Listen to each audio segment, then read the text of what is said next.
Hi everyone. First and foremost, I want to welcome and thank everyone for attending our podcast today. My name is Vijay Kushenko, an analyst for the analyst team at lee-chandler, and today I am joined by my colleague, Daniel Murphy. So finding a type loan can be struggle since there are many of them, and it is important to understand how they work so you can pick out a perfect one for your purpose. So with that, today we will talk about the different types of mortgage.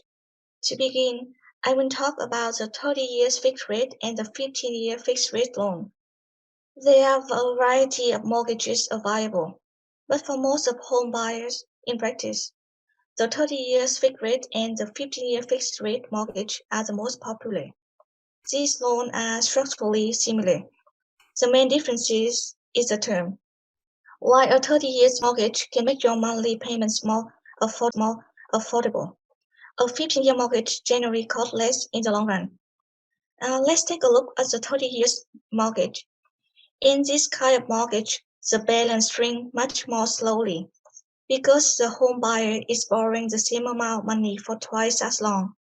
In fact, it's more than twice as long because for a 30 years mortgage, the principal balance does not decline as fast as it does for a 15 years loan.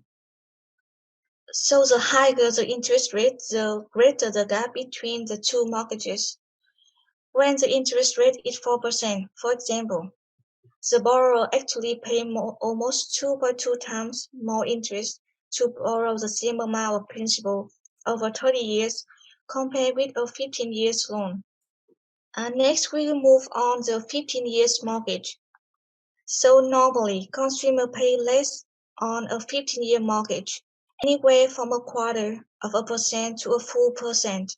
And over the decades, imagine a 300,000 loan available at 4% of 30 years or at 3.25% for 15 years. The combined effect of a faster amortization and the lower interest rate mean that borrowing the money for just 15 years could cost over around 79,400 compared with 215,600 over 30 years, or nearly two-thirds less. If you want to know which one suits you best, let's take a look at the two types, benefit and the drawbacks. With the 15 years mortgage, the advantages are the interest rate is typically lower, and there's much less interest paid over the life of your loan, and obviously the loan pay is off is sooner. The advantages of the 15 years mortgage are the monthly payments are higher, and it can be harder for you to qualify for.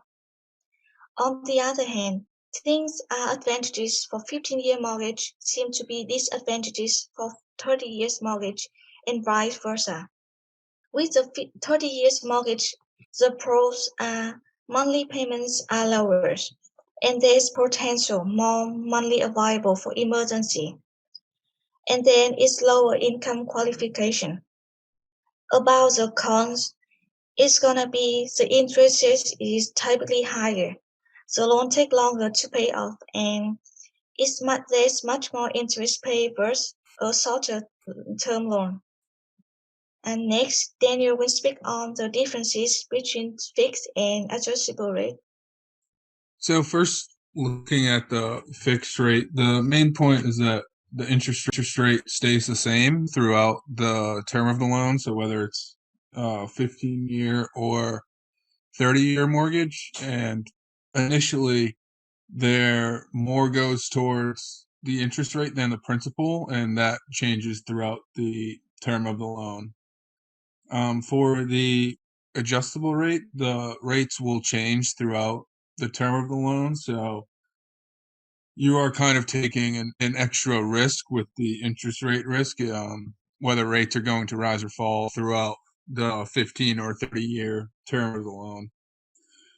Comparing them, for fixed rate, the rates never change. It's a little bit easier to budget because you know what your payment's going to stay the same throughout than with the adjustable rate. It's also easier to compare offers from different lenders because it's just simply looking at the rate and seeing the difference in the rate and the payment throughout. And additionally, you can also refinance throughout if the rates were to fall, and you can go through the refinancing process. With the adjustable rate, the rates will change. There's also a lower initial rate than with the fixed rate, which also creates a lower initial payment on the mortgage. Also, with the adjustable rate, there are more housing options for you because you can borrow more when you're using an adjustable rate. So if there's a property that you're interested in that you can't get with a fixed rate, you may be able to use an adjustable rate mortgage, and that may give you the extra funds to be able to purchase the property. Because you can borrow more, it's also easier to qualify for the adjustable rate than the fixed rate. But at the same time, it's harder to budget and know what your monthly payments are going to be throughout the entire term of the loan. So I think that when choosing one, it really just comes down to if you're willing to take the interest rate risk for more funds, then an adjustable rate is for you if you're more comfortable and it's more simple for you to take the fixed rate knowing what your payment to month. If that makes you more comfortable, then I would suggest going with a fixed rate mortgage. And thank you for attending our podcast.